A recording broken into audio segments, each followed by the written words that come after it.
ಯದಾ ಯದಾ ಹಿ ಧರ್ಮಸ್ಯ ಗ್ಲಾನಿರ್ಭವತಿ ಭಾರತ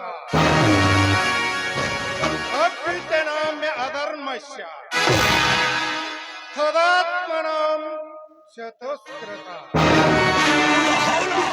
ವಿನಾಶಾಯ ಚ ಸಾಧೂನಾಂ ಧರ್ಮ ಸಂಸ್ಥಾಪನಾರ್ಥಾಯ ಸಂಭವಾಮಿ ಯುಗೆ ಯುಗೆ.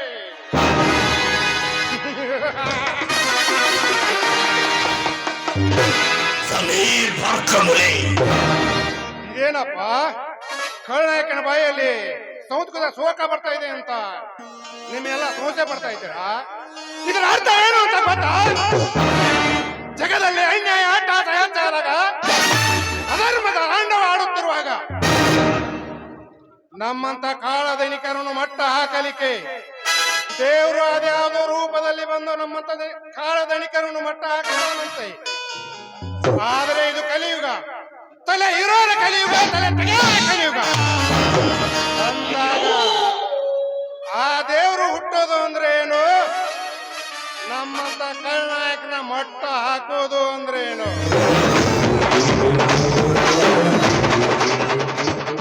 ಸಾಧ್ಯನೇ ಇಲ್ಲ. 5 ವರ್ಷಕ್ಕೊಮ್ಮೆ ಚುನಾವಣೆ ಬಂದ್ರೆ ಸಾಕು, ನಿಮ್ಮ ಮನೆ ಮುಂದೆ ಬಂದು ನಿಂತು ಭವತಿ ಭಿಕ್ಷಾಂದೆ ಅಂತ ಭಿಕ್ಷಾ ಬೇಡ್ತೇವೆ. ಕೂಳಿಲ್ಲ ಅಂತ ಅಲ್ಲ, ನೀವು ಹಾಕೋ ಒಂದು ಹೋಡಿಗಾಗಿ ಬಣ್ಣ ಬಣ್ಣದ ಮಾತು ಹೇಳ್ತೀವಿ, ಕಥೆ ಕೇಳ್ತೀವಿ, ನಿನ್ನ ಕಂಡ ಕೊಡ್ತೀವಿ, ಕುಡಿಯ ಕಂಡ ಕೊಡ್ತೀವಿ, ಪ್ರಸಂಗ ಬೆದ್ರ ಮಗ್ಲಾಗ ಮಲಕೋಳಾಕ ಒಂದು ಹೆಣ್ಣು ಕೊಡ್ತೀವಿ.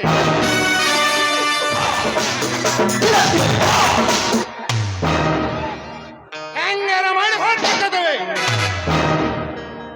ಆಮ್ಯಾಲ ಒಂದಲ್ಲ ಎರಡಲ್ಲ 5 ವರ್ಷ ತುಂಬ್ತೇವೆ.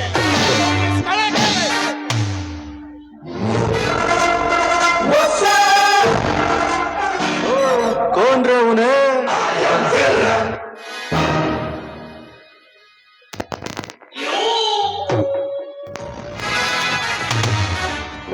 ಇದು ಈ ರಾಜಕೀಯದವರು ಹಾಕೋ ಲೆಕ್ಕಾಚಾರ.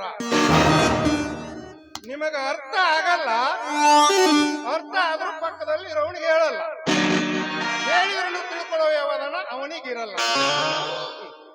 ಯಾಕಂದ್ರ ನೀವು ಎಲ್ಲರೂ ಬಿಜಿ. ನಮ್ಮ ಸಾವಿರನ ನಮಗ ತೊಳ್ಕೊಳಕ್ ಆಗಲ್ಲ, ಇನ್ನು ವಿರುದ್ಧವಾಗ್ತಾರೇನಪ್ಪ. ನೀವು ಬದಲಾಗಲ್ಲ, ಬದಲಾಗಕ್ಕೆ ನಮ್ಮಂತವ್ರು ಬಿಡೋದೇ ಇಲ್ಲ. ಅಪ್ರಾವಲ ಪಾಂಚಾಪ ಹಾಕಿದವನು ವಿಚಾರ ಮಾಡ್ತಾನೆ, ಬೆಳಗಾಗೋದ್ರಾಗೆ 100 ಇದ್ದು 200 ಮಾಡ್ಬೇಕಂತ. ಓಯ್, ಇದೇ ನಿಮ್ಮ ಮುಖಾನ ನಂಬಿಕೊಂಡು ಚುನಾವಣೆಯಲ್ಲಿ 500,000 ಹಂಚಿದೀವಲ್ಲ, ಹ್ಯಾಂಗ ತೆಗಿಬೇಕು? ಒಂದು ಬೀಜ ಭೂಮಿಗೆ ಬಿತ್ತದ ರೈತ ಒಂದು ತಲೆಗೆ ಆಸೆ ಪಡ್ತಾನೆ. ನಾವು ಆಸೆ ಪಡೋತ್ತಪ್ಪ. This is my old business. ಬಂಡವಾಳ ಹಾಕಿದ್ದೀವಿ, ಬಂಡವಾಳ ತಕ್ಕೊಳ್ಳಬೇಕು.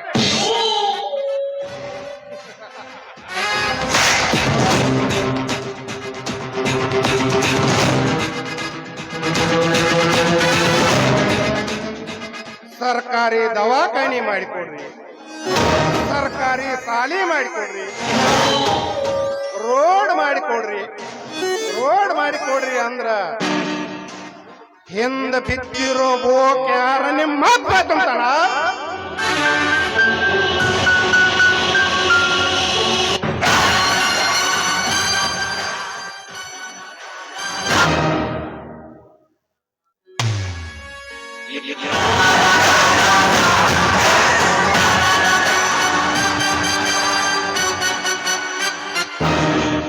ಬಂಡವಾಳ ಹಾಕಿದೀವಿ ಅಂದ್ಮೇಲೆ ಬಂಡವಾಳ ತಕ್ಕೊಳಕಬೇಕು. ಇದು ನಮ್ಮಂತ ರಾಜಕೀಯ ಕಿರಾತಕರು ಹಾಕುವ ಲೆಕ್ಕಾಚಾರ. ಇದು ನಿಮಗೆ ಅರ್ಥ ಆಗಲ್ಲ, ಅರ್ಥ ಆಗಕ್ ನಾವು ಬಿಡೋದಿಲ್ಲ.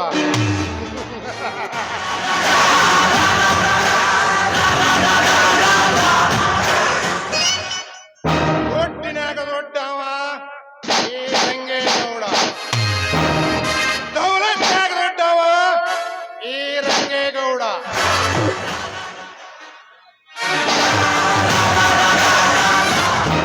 ಜಯಾನ ಮುಂದಿಟ್ಟುಕೊಂಡು ಹುಟ್ಟಿದವನೇ ಈ ರಂಗೇಗೌಡ.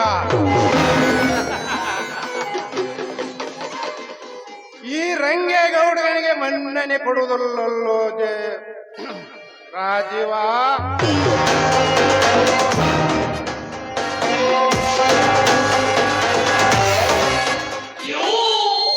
ಕಲಿಯುಗಕ್ಕೆ ಒಬ್ಬನೇ ಗಂಡಸು, ಅದು ಅರ್ಜುನ ಕುರುಕ್ಷೇತ್ರದಲ್ಲಿ. ಆದ್ರೆ ಈ ರಂಗೇಗೌಡನ ರದ್ದ ದರ್ಬಾರದಲ್ಲಿ ಈ ರಂಗೇಗೌಡನೇ ಗಂಡಸು.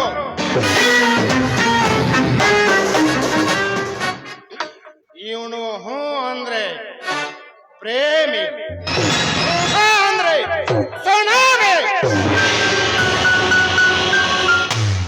ಒಮ್ಮೆ ಅಬ್ಬರಿಸಿ ಬಬ್ಬರಿದ್ರ ಎದುರಾಳಿ ಯಾರೇ ಇರಲಿ ಹೆಡಕ ಮುಡ್ಕೊಂಡು ಬೇಕಾಗಬೇಕು. ಅದು ಈ ರಂಗೇಗೌಡ.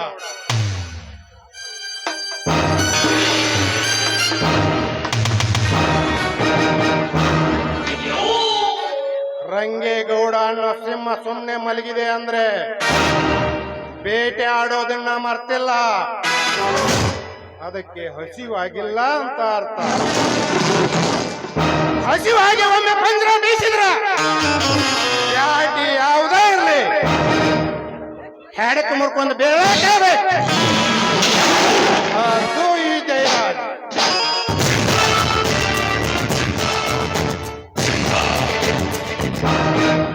चलते इसको आप कहता है, इसके उसको आप कहता है. रंगेगौड़ का दिखाता है. अंडरवर्ल्ड डान डान डान डान कहता है. नाना ಬೇರೆ, ನನ್ನ ಸ್ಟೈಲ್ ಬೇರೆ.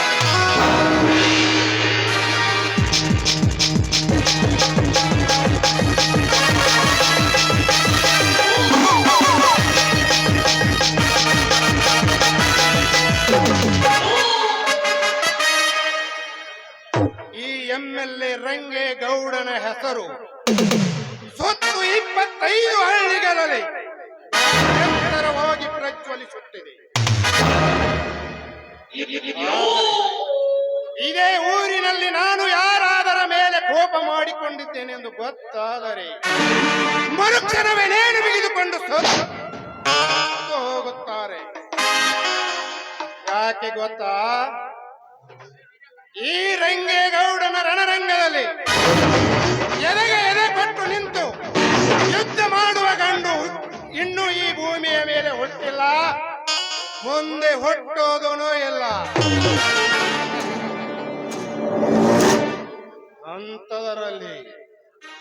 ಅಂಥದರಲ್ಲಿ ನನ್ನನ್ನು ಎದುರು ಹಾಕಿಕೊಂಡು ಬದುಕುತ್ತಿದ್ದಾನಲ್ಲ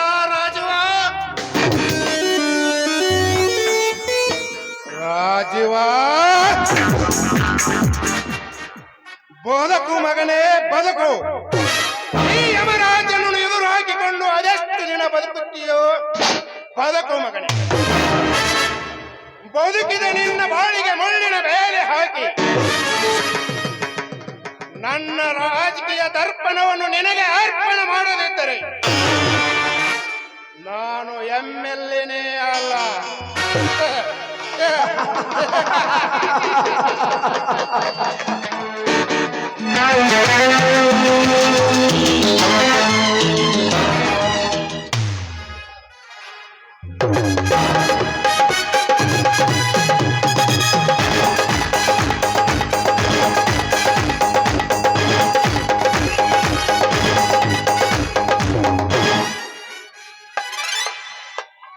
ನಂಬಿಗೊಳ್ಳ ನಾಯಿ ಸಾಕರಿ ಹೊಡೆದೋಡಿಸಬೇಡ್ರಿ.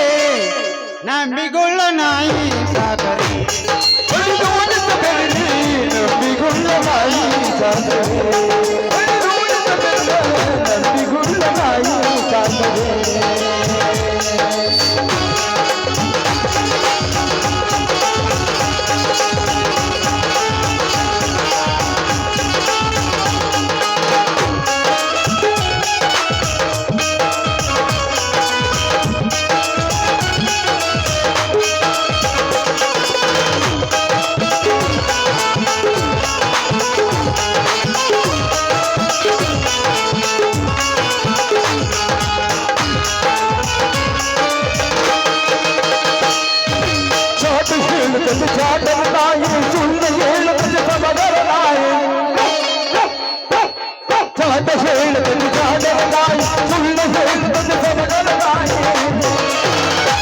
ಅಕ್ಕನ ಕೊಳ್ಳನ ಬಂಗಾರ ಖರೀದೈತಿ. ಅಕ್ಕನ ಕೊಳ್ಳನ ಬಂಗಾರ ಖರೀದೈತಿ. ಅದು ಒಂದು ಕುಣಿಗೆ ಪಥರ ನಾಯಿ. ನಂಬಿಗುಳ್ಳ ನಾಯಿ ಸಾಕಿದೆ ನಂಬಿಗುಳ್ಳ ನಾಯಿ ಸಾಕಿದೆ ನಂಬಿಗುಳ್ಳ ನಾಯಿ ಸಾಕಿದೆ ನಂಬಿಗುಳ್ಳ ನಾಯಿ ಸಾಕಿದೆ.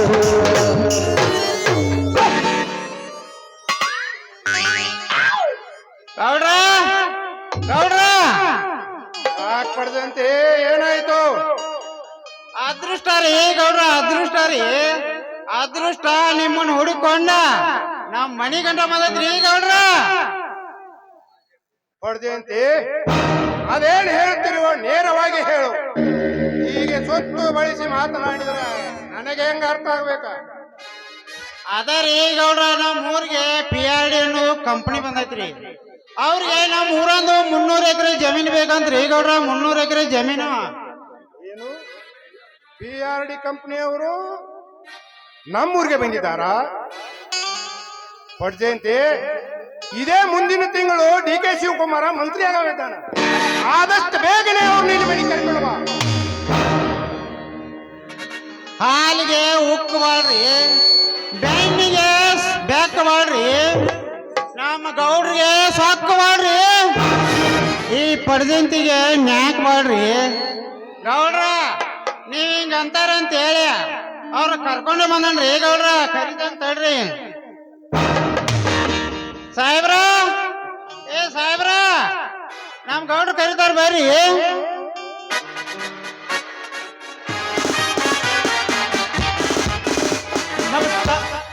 ನಮಸ್ಕಾರ ರೀ MLA ಸಾಹೇಬ್ರಿಗೆ. ಬನ್ನಿ. ಅಂದಾಗೆ ತಮ್ಮ ಹೆಸರು? ನನ್ನ ಹೆಸರು ಹೇಮಂತ್ ಅಂತ. ನಾನು PRD ಕಂಪ್ನಿಯಿಂದ ಬಂದಿದ್ದೇನೆ. ನಿಮ್ಮೂರಿನ ನೀಲಿ ನಕ್ಷೆ ತೆಗೆದು ನೋಡಿದಾಗ ನಮಗೆ ಅನುಕೂಲವಾಗುವಂತ ಬ್ಯಾಟ್ರಿ ಕಟ್ಟುವ ಅನುಕೂಲವಾಗುವಂತ ಸ್ಥಳ ಇದೆ ಅಂತ ನಿಮ್ಮ ಹತ್ರ ಬಂದಿದ್ದೇನೆ. ಆದರೆ ಏನಾಯ್ತು ಹೇಮಂತ್? ನಾವು ಫ್ಯಾಕ್ಟ್ರಿ ಮಾಡ್ಬೇಕೆನ್ನುವ ಜಾಗದಲ್ಲಿ ನಿಮ್ಮೂರಿನ ರೈತರ ಜಮೀನುಗಳಿವೆ. ಆದರೆ ಆ ಜಮೀನು ನೀಲಿ ನಕ್ಷೆಯನ್ನು ತೆಗೆದು ನೋಡ್ತಿರುವಾಗ ನಿಮ್ಮೂರಿನ ಒಬ್ಬ ರೈತ ಬಂದು ನಮ್ಮ ಜೊತೆ ನೋಡಿ ಜಗಳ ಮಾಡಿ ಹೋಗಿದ್ದಾನೆ. ಜಯಂತಿ, ಯಾವಲ್ಲ ಅವನು ಇವ್ರ ಜೊತೆ ಜಗಳ ಮಾಡಿದವನು? ಒತ್ತು ಹೇಳ್ಕೊಂಡು ಬರ್ಬೇಕಿತ್ತ ಪತ್ಮಾಸ್ತ್ರ ಮಕ್ಕಳ.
ಮತ್ತಿನ್ಯಾರು ಬಾವ ಈ ಊರಿನಲ್ಲಿ ಸ್ವೈಕ್ಯನಿಂದ ಬೆರೆಯುತ್ತಿರುವನಲ್ಲ ಆ ಬಡಪಾಯಿ ರಾಜುವಪ್ಪನ ತಮ್ಮ ಮೈಲಾರಿ ಅಂತ. ಏನು? ಆ ರಾಜುವಪ್ಪನ ತಮ್ಮ ಮೈಲಾರಿನ? ಎಲ್ಲ ಮಗನ ಮೈಲಾರಿ, ಅಷ್ಟೊಂದು ಸಕ್ಕು ಬಂದಿತ ಮಗನ ನಿನಗ? ನಿನ್ನ ತಕ್ಕನ್ನು ಹೇಗೆ ಕಕ್ಕಿಸಬೇಕು ನನಗೆ ಚೆನ್ನಾಗಿ ಗೊತ್ತು. ಕಾಳಿಂಗ, ಲೇ ಕಾಳಿಂಗ, ಹೇಳಿ ಗೌರಿ, ಯಾಕೆ ಕರೆದಿದ್ದು? ಆ ರಾಜು ಅಪ್ಪನ ಮನೆಗೆ ಹೋಗಿ ಅವನ ತಮ್ಮ ಮೈಲಾರಿಯನ್ನು ಕರೆದುಕೊಂಡು ಬಾ.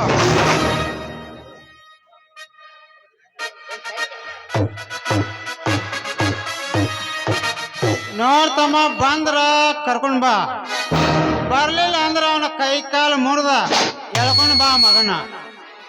ಗೌಡ್ರಿ, ನಿಮ್ಮ ಮಾತಿಗೆ ಬೆಲೆ ಕೊಟ್ಟು ಕರೆ ತಕ್ಷಣ ಬಂದರೆ ಸರಿ, ಇಲ್ಲದಿದ್ದರೆ ಈ ನನ್ನ ಹಸಿದ ಕೊಂಡ ಕೊಡ್ಲಿ ರಕ್ತದ ಅವನ ತೀರ್ಸೋಬೇಕಾಗ್ಲಿ.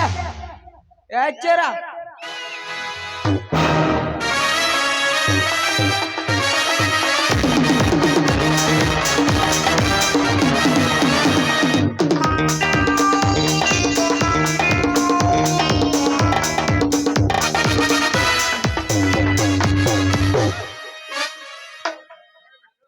ನೋಡಿ ಮಿಸ್ಟರ್, ನನ್ನ ಹೆಸರು ಹೇಮಂತ್ ಅಂತ. ನೋಡಿ ಹೇಮಂತ್, ನಾವು ಮನಸ್ಸು ಮಾಡಿದರೆ ಆ 300 ಎಕರೆ ಜಮೀನನ್ನು ನಿಮ್ಮ ವಶಕ್ಕೆ ಮಾಡಿಕೊಡ್ತೇವೆ. ಆದರೆ ಇದರಿಂದ ನಮಗಾಗುವ ಲಾಭ ನೋಡಿ ಸರ್, ಆ 300 ಎಕರೆ ಜಮೀನನ್ನು ನಮಗೆ ಭೂಸ್ವಾಧೀನ ಮಾಡಿಕೊಟ್ಟರೆ ನಿಮಗೆ ಕೋಟಿ ಕೋಟಿ ಹಣ ಕೊಡುತ್ತೇನೆ. ಹಾಗೆ ರೈತರಿಗೆ 1 ಎಕರೆದಂತೆ 10 ಲಕ್ಷ ರೂಪಾಯಿ ಕೊಡ್ತೇನೆ. ಅದನ್ನು ನೀನು ಖರೀದಿ ಮಾಡಿಸಿಕೊಡಬೇಕು. ನೋಡಪ್ಪ ತಮ್ಮ, ನಮ್ಮ ಗೌಡ್ರ ಮನಸ್ಸು ಅಂದ್ರ ನಮ್ಮ ಗೌಡ್ರ ಮನಸ್ಸು ಮಾಡ್ರ ಮುತ್ತೈದ ಹೆಣ್ಮಕ್ಳನ್ನ ರಂಡಿ ಮುಣಿನೂ ಮಾಡ್ತಾರ, ರಂಡಿ ಮುಣಿದ ಹೆಣ್ಮಕ್ಳನ್ನ ಮುತ್ತೈದನೂ ಮಾಡ್ತಾರ. ಹಂಗಂತ ಮಾನ್ಯ ಒಂದು ಹೆಣ್ಮಗುಗೆ ತಾಯಿನೂ ಮಾಡಿದಾರ. ಮುಚ್ಚಲ ಬಾಯೇ ಪಡೆದಂತೆ.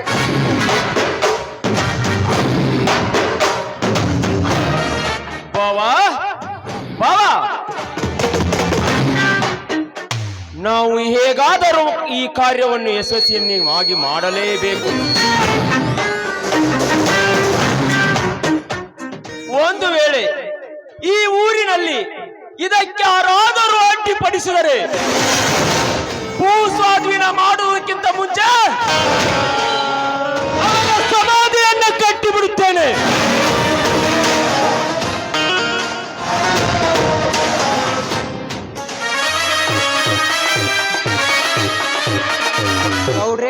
ನೀವು ಹೇಳಿದಾಗೆ ಈ ಮಹಿಳೆಯರನ್ನು ಕರೆ ತಂದಿದ್ದೇನೆ, ಅದೇನಂತ ವಿಚಾರಿಸಿ. ನಮಸ್ಕಾರ ಮಾಡ್ತೀನಿ MLA ಸಾಹೇಬರಿಗೆ. ಬಾ ಮೈಲಾರಿ ಬಾ. ಇಲ್ಲಿವರೆಗೆ ನಿನ್ನ ದಾರಿಯನ್ನೇ ಕಾಯ್ತಾ ಇದ್ದೆ.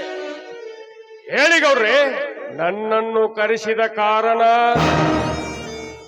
ನೋಡ್ ಮೈಲಾರಿ, ನನಗೆ ಸುತ್ತು ಬಳಸಿ ಮಾತನಾಡಿ ಅಭ್ಯಾಸವಿಲ್ಲ, ಅದಕ್ಕೆ ನೇರವಾಗಿ ಹೇಳುತ್ತೇನೆ. ಅದೇನು ಅಂತ ಹೇಳಿ ಗೌಡ್ರೆ. ನೋಡ್ ಮೈಲಾರಿ, ನಿಮ್ಮದು ಅಂತ ಇರೋದು ಅದೇ 4 ಎಕರೆ ಜಮೀನು. ಇಷ್ಟು ದಿನ ಅದೇ 4 ಎಕರೆ ಜಮೀನಲ್ಲಿ ಇಷ್ಟು ದಿನ ದುಡಿದ್ರು, ಬೆಳೆದ ಬೆಳೆ ಸರಿಯಾಗಿ ಬಂದು ಕೈಗೆ ಸಿಕ್ಕಿಲ್ಲ. ಇನ್ನು ಅದೆಷ್ಟು ದಿನ ಅಂತ ಅದ ಭೂಮಿಯಲ್ಲೇ ಬೆಳಿತೀರಾ? ಅದಕ್ಕೆ ನಮ್ಮಲ್ಲಿ PRD ಕಂಪ್ನಿಯವರು ಬಂದಿದ್ದಾರೆ. PRD ಕಂಪ್ನಿ ಕಟ್ಟಲು ಕೊಟ್ಟರೆ ಕೈ ತುಂಬಾ ಹಣ ಸಂಪಾದನೆ ಮಾಡಬಹುದು. ಹಾಗೆ ಹೊಲ ಮಾರಿದ ಎಲ್ಲ ರೈತರು ಅದೇ ಫ್ಯಾಕ್ಟರಿಯಲ್ಲಿ ಕೆಲಸನೂ ಕೊಡ್ತಾರೆ. ಎಕರೆಗೆ 10 ಲಕ್ಷದಂತೆ ಹಣನು ಕೊಡ್ತಾರೆ. ಬೇಕಾದ್ರೆ ಇದಕ್ಕೆ ನಾನು ಜವಾಬ್ದಾರಿ. ಆಯ್ತು ಗೌಡ್ರೆ, ನಾವಂತೂ ಬಡವರು. ನಮ್ಮಂತ ಬಡವ್ರ ಮೇಲೆ ನೀವು ಮನಸ್ಸು ಮಾಡಿದಿರಿ ಅಂದ್ರ ಅದು ನಮ್ಮ ಒಳ್ಳೇದಕ್ಕೆ ಇರಬೇಕಂತೀನಿ. ನಮ್ಮ ಗೌಡ್ರ ಮನಸ್ಸು ಅಂದ್ರೆ ಏನಂತ ಮಾಡಿದಿ ಪಾನೀಯ? ಹಾಲಿದ್ದಂಗ್ರಿ, ನೀರಾಗರ ಹಾಕ್ರಿ, ಇಲ್ಲ ಹಾಲಾಗರ ಹಾಕ್ರಿ, ಎಲ್ಲದಕ್ಕೂ ಹೊಂದ್ಕೋತೈತ್ರಿ. ಗೌಡ್ರೆ, ನಾನು ಕಷ್ಟದಲ್ಲಿ ಶಾಲೆಯನ್ನು ಕಲಿತರು ನನಗೆ ಒಂದು ನೌಕರಿನೂ ಸಿಗಲಿಲ್ಲ. ಆದರೆ ಅದ ಹೊಲದಲ್ಲಿ ಕೆಲಸ ಮಾಡಬೇಕು ಅಂದರೆ ಅದು ನನಗೆ ಆಗುತ್ತಿಲ್ಲ. ನೀವು ಹೇಳಿದಂತೆ ನನ್ನ ಹೊಲವನ್ನು 10 ಲಕ್ಷದಂತೆ ಮಾರುತ್ತೇನೆ.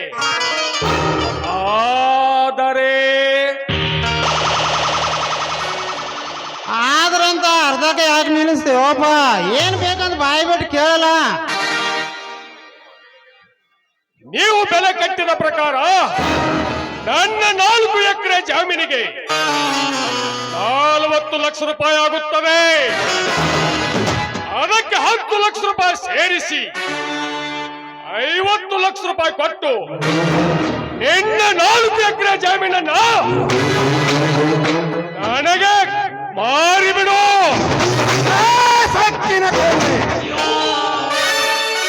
ಈ MLA ರಂಗೇಗೌಡನ ಜಮೀನನ್ನು ಖರೀದಿ ಮಾಡುವಷ್ಟು ಸೊಪ್ಪು ಬಂದಿತಾ?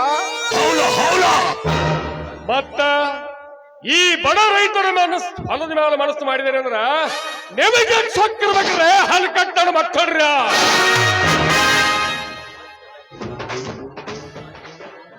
ತಲಾಂತರಗಳಿಂದ ನಮ್ಮ ಪೂರ್ವಜರು ಆ ಹೊಲದಲ್ಲಿ ಗಂಜಿಯನ್ನು ಕುಡಿಯುತ್ತಾ ಬಂದಿದ್ದಾರೆ.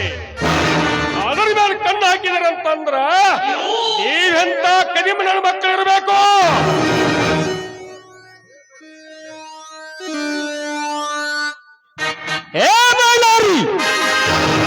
ಸುಮ್ಮನೆ ನಮ್ಮ ದನಿಯ ಮಾತಿಗೆ ಒಪ್ಪಿಕೊಂಡು ಅವರಿಗೆ ಶರಣಾಗಿ ಅತಿಯಾಗಿ ಹೋದರೆ ಸರಿ.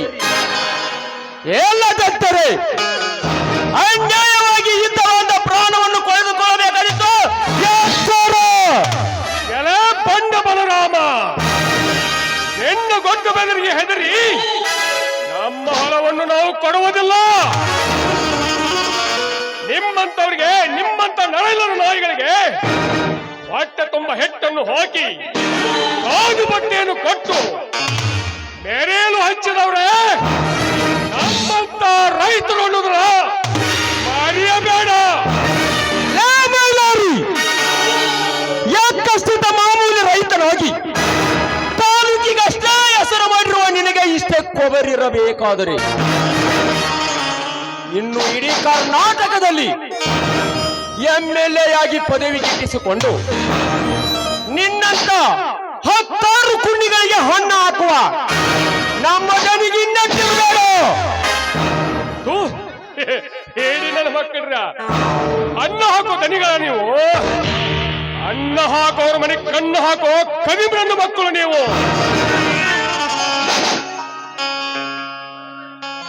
ನರವಿಲ್ಲದ ನಾಯಿಗಳಿಗೆ ಹೊಟ್ಟೆ ತುಂಬ ಹೆಟ್ಟು ಹಾಕಿ ಹಾದಿ ಬಟ್ಟೆಯನ್ನು ಕೊಟ್ಟು ನಿಮ್ಮನ್ನ ಮೆರೆಯಲು ಹಚ್ಚಿದವರೇ ನಮ್ಮಂತ ಬಡಪಾಯಿ ರೈತಗಳು.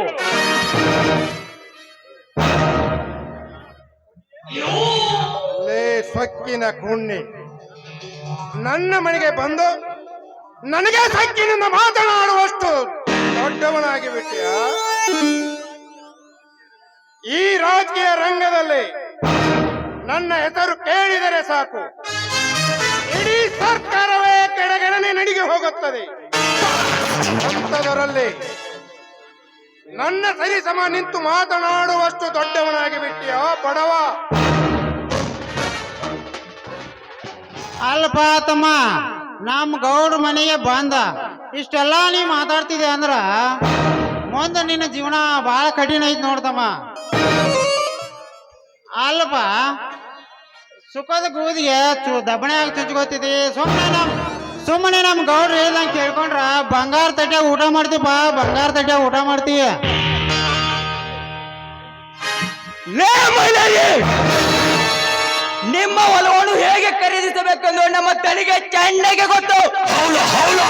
ಅವರ ಕೋಪಗಳು ನನಗೆ ಅಪ್ಪಣೆ ಕೊಡುವಷ್ಟು ನೀ ಇಲ್ಲಿಂದ ಹೋದರೆ ಸರಿ, ಇಲ್ಲದಿದ್ದರೆ ಹಸಿದುಕೊಂಡ ಈ ನನ್ನ ಕೊಟ್ಟಿಗೆ ರಕ್ತದಾನ ತೀರಿಸಬೇಕಾಗುತ್ತೆ. ಎಚ್ಚರ ಪಚ್ಚಾಣನ ಮಗನ, ನೀವು ಕರಿಗಿದಾಗೆಲ್ಲ ಬರೋದಕ್ಕೆ, ಹೋಗುವಂದಾಗಲೆಲ್ಲ ಹೋಗೋದಕ್ಕೆ ನಿಮ್ಮಂಗೆ ಗೌಡ ಸಾಕಿದ ನಾಯಿ ತಿಳ್ಕೊಂಡ್ರೇನ್ರೇ ಹಲ್ ಕತ್ಕೊಡ್ರಿ. ಏ ಅಧಿಕಾರಿ, ನೀನು ನಮ್ಮ ಊರಿನ ಯಾವುದೇ ಒಂದು ಭೂಮಿಯನ್ನು ನಾವು ಬಿಟ್ಟು ಕೊಡುವುದಿಲ್ಲ.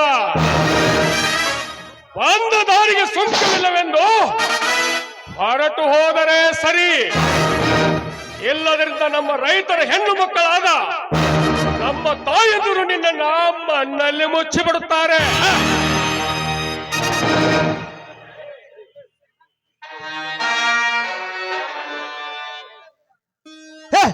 Useless farmer, you did struggle about land and land. You have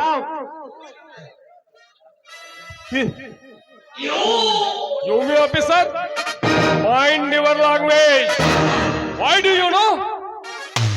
I have Indian culture. Indian soil is our soil, but India is open-minded. ರೈತರಾದ ಮಾತ್ರಕ್ಕೆ ಇಂಗ್ಲಿಷ್ ಬರೋದಿಲ್ಲ ಅನ್ನೋದು ನಿಮ್ಮ ಮುಟ್ಟಾತನ. ಆದರೆ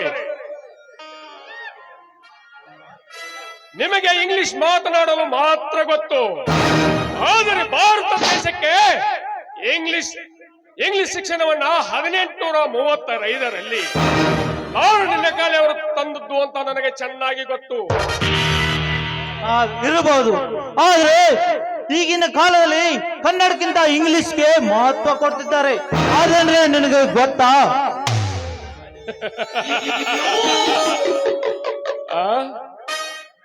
ಕಲಿಯೋಕೆ ಕೋಟಿ ಭಾಷೆ ಇದ್ದರು, ಆಡೋಕೆ ಒಂದೇ ಭಾಷೆ, ಅದು ನಮ್ಮ ಕನ್ನಡ ಮಣ್ಣಿನ ಭಾಷೆ. ನಮ್ಮ ಕನ್ನಡ ನಾಡಿನ ಹೆಮ್ಮೆಯ ಪುತ್ರರಾದ 8 ಜನ ಜ್ಞಾನಪೀಠ ಪ್ರಶಸ್ತಿಯನ್ನ ತಂದುಕೊಟ್ಟಂತ ದ.ರಾ. ಬೇಂದ್ರೆ, ಶಿವರಾಮ್ ಕಾರಂತ್, ಯು.ಆರ್. ಅನಂತಮೂರ್ತಿ, ಮಾಸ್ತಿ ವೆಂಕಟೇಶ್ ಅಯ್ಯಂಗಾರ್, ವಿಕ್ರು ಗೋಕಾಕ್, ಗಿರೀಶ್ ಕಾರ್ನಾಡ್, ಚಂದ್ರಶೇಖರ್ ಕಂಬಾರ್ ಅಂತ ಹುಟ್ಟಿರುವ ಪುಣ್ಯವಾದ ನಾಡತೆ. ಅದೇ ರೀತಿಯಾಗಿ ಇದೇ ಕನ್ನಡ ಮಣ್ಣಲ್ಲಿ ಕ್ರಾಂತಿವೀರ ಸಂಗೊಳ್ಳಿ ರಾಯಣ್ಣ, ಕಿತ್ತೂರು ರಾಣಿ ಚೆನ್ನಮ್ಮ, ಬೆಳವಡಿಯ ಮಲ್ಲಮ್ಮ, ಸಿಂಧೂರು ಲಕ್ಷ್ಮಣ ಇದೇ ಮಣ್ಣಿಗಾಗಿ ಹೋರಾಡಿ ತಮ್ಮ ಪ್ರಾಣವನ್ನೇ ಬಿಟ್ಟರು. ನೀನು ಕನ್ನಡ ಮಣ್ಣಿಗೆ ಬೆಲೆ ಕೊಟ್ಟಿದ್ದೇ ಆದರೆ ನಿನಗೆ ವೀರ ಕನ್ನಡಿಗೆ ಎಂದು ಹೆಮ್ಮೆಯಿಂದ ಹೇಳುತ್ತಾರೆ. ವೀರ ಕನ್ನಡಿಗನ ಮರಿ ಮೊಮ್ಮಗನೇ, ಭಾಷೆಯ ಬಗ್ಗೆ ಮಾತನಾಡಲು ಇಲ್ಲೇ ಕೈಸಿಲ್ಲ.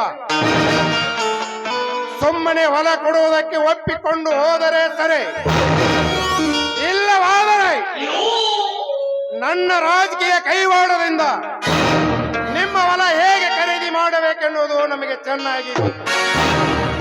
ಖರೀದಿ ಮಾಡಿ ಅದೇ ಜಾಗದಲ್ಲಿ ಫ್ಯಾಕ್ಟರಿ ಕಟ್ಟದಿದ್ದರೆ ನನ್ನ ಹೆಸರು MLA ರಂಗೇಗೌಡನೇ ಅಲ್ಲ.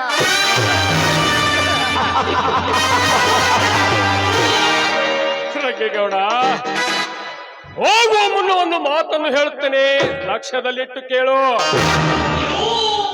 ನೀನು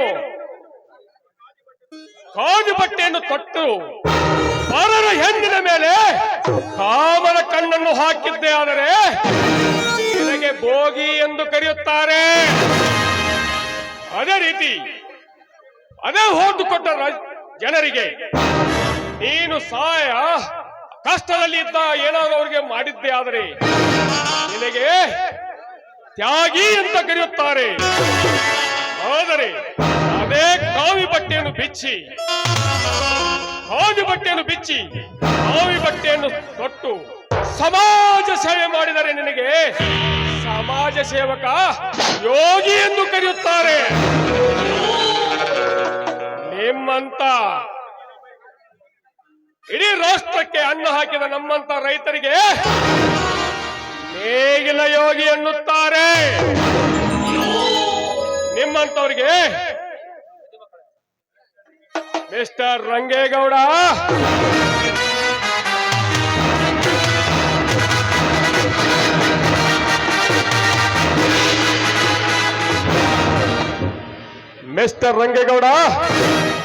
ಇನ್ನೊಂದು ಮಾತು ಹೇಳುತ್ತೇನೆ, ಕೇಳೋ. ನಿನ್ನ ಅಧಿಕಾರ ಇರೋದು ಕೇವಲ 5 ವರ್ಷ ಮಾತ್ರ. ನಮ್ಮಂತ ರೈತರ ಆಯುಷ್ಯ ಇರೋದು ಬಿಸಿಲೆನ್ನದೆ, ಮಳೆ ಎನ್ನದೆ, ಗೋಡಿನ ಸಿಡಿಲುಗಳಿಗೆ ಹೆದರದೆ ಈ ಭೂಮಿ ಪ್ರಳಯ ಆಗುವವರೆಗೂ ಆ ಬ್ರಹ್ಮ ಕೊಟ್ಟ ನಮಗೆ ಅಧಿಕಾರ ನಾವು ಅಜರಾಮರವಾಗಿ ಸಾಯುವವರೆಗೆ ಬಾಳುತ್ತೇನೆ.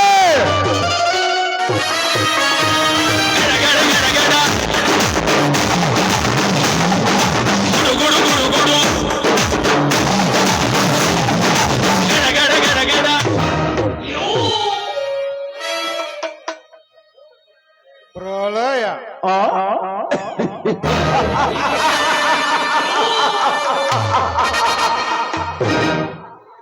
ಹೋಗು ಕಪಿಯೇ ಹೋಗು. ಈ ಪ್ರಳಯ ಅಂತ ಕಣ ಪವಾಡ ಪರಶಿವನಿಗೂ ಸಿಕ್ಕಿಲ್ಲ ಅಂದಾಗ ನಿನ್ನಂತ ನರ ಕುಂಡಿಗಳಿಗೆ ಅದೇ ಸಿಗಬೇಕು.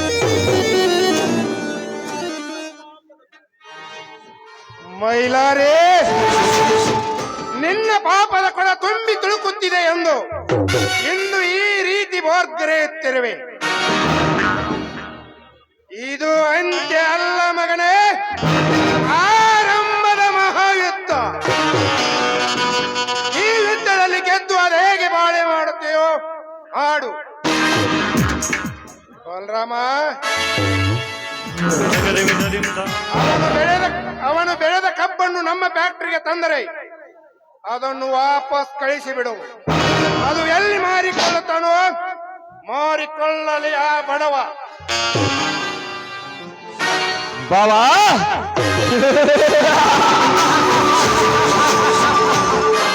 ಇಂಥ ಬಡ ಕುಂಡಿಗಳನ್ನು ಅದೇಗೆ ಇಚ್ಚಕಬೇಕು ಎಂಬುದನ್ನ ನಮ್ಮ ರಾಜಕೀಯ ಚದುರಂಗದ ಆಟಕ್ಕೆ ಕಲಿಸಿಕೊಳ್ಳಲು ಬರುತ್ತಿದೆ ಈ ಬಡ ಕುಂಡಿ.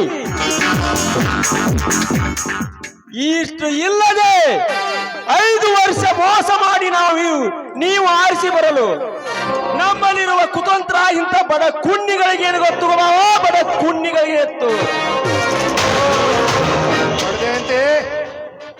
ಮುಂದಿನ ಕೆಲಸವೇನು? ಅದ ರೀ ಗೌಡ್ರ, IB ಒಳಗ ಒಂದು ಮೀಟಿಂಗ್ ಐತಲ್ರಿ, ಅಲ್ಲಿ ಹೋಗು ನಡ್ರಿ ನಾವು. ಹಾಗಾದ್ರೆ ನಡೆ ಹೋಗೋಣ.